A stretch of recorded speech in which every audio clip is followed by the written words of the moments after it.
Alam mo kasi parang kung isang sagot lang, parang hindi. Kasi sa akin, ang ROTC, I want it to build character.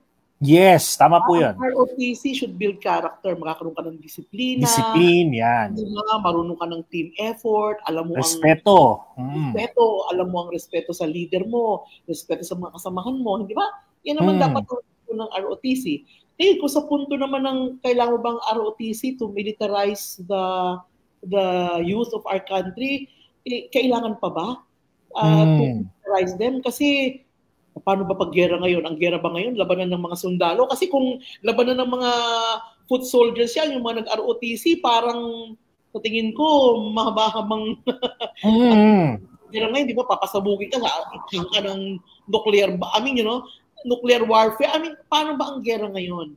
Correct. So sa akin, if ROTC will not build character, di ba? It will not teach you discipline na naka-ingrain sa kultura.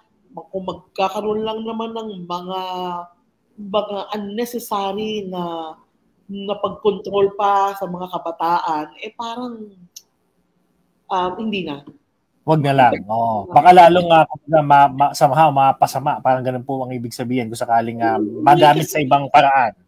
Ganun. Bakit ba tayo nag-ROTC? Bakit ba yan itinigil? Hindi ba? Kasi parang nakita na parang wala namang unnecessary threat sa atin.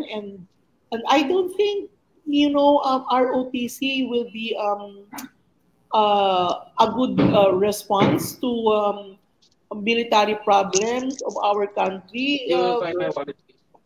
Because I think, yun na nga, kung ROTC lang naman, build character, discipline, gano'n, di okay naman. Pero kung for other needs, baka, lalo na kung gera yan, hindi na. Iba na ang warfare ngayon. Ayan. Speaking of